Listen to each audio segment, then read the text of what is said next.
If this looks too dorky, you can cut this out.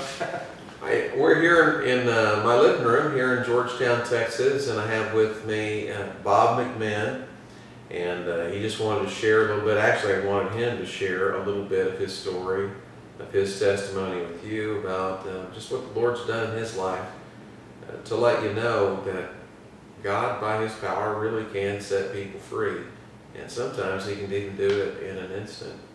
And so this is Bob McMinn, and Bob, I guess we'll just start talking. And what motivates you to want to share some of your story?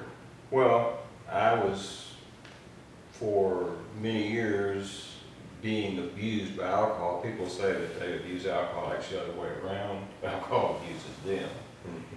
And I went for 25 years as a drunk, basically. My focus was on that more than anything else, I would say.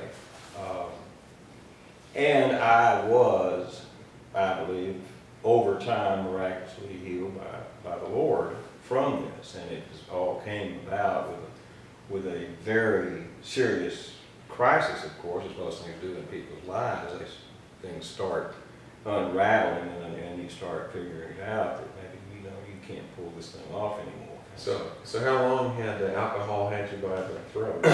I knew I was a drunk when I was 17 years old. Wow. And I knew that because when I drank, and a lot of us did in high school, not anywhere near like I think it is today, but I don't know that.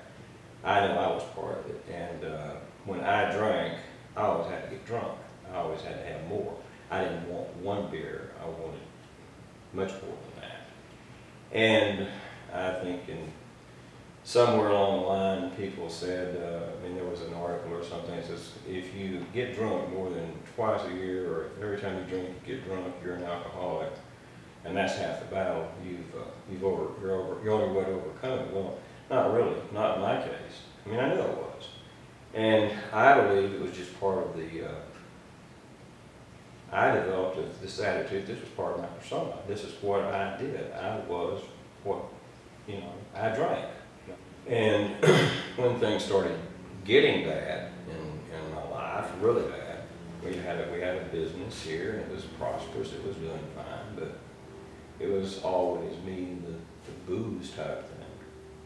And then things started coming unwrapped, and so I knew that one of its main causes was the alcohol. And I, got on my knees and asked God, if you can fix this mess, I should be happy. I should be grateful. And it was that this guy said, even if the person's not around, you can figuratively sit them in a chair and tell them that you forgive them. Mm-hmm. So I got up. That's what I'm going to do.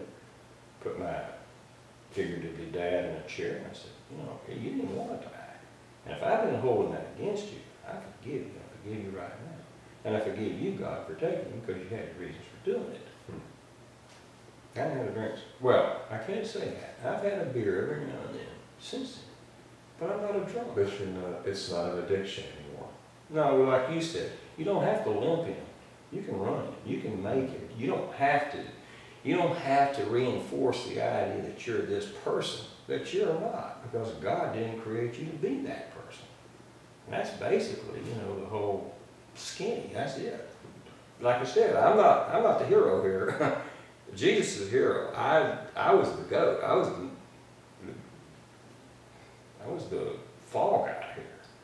Like I said, the reason I think that this needs to be told is because I'm sure that in the body of Christ, just like with me, there are people that struggle with this kind of stuff. And I wanted to tell them what I had done for me. And if anybody wants to talk to me about it, I'd be happy to, because, like I said, it's not my story. It's his.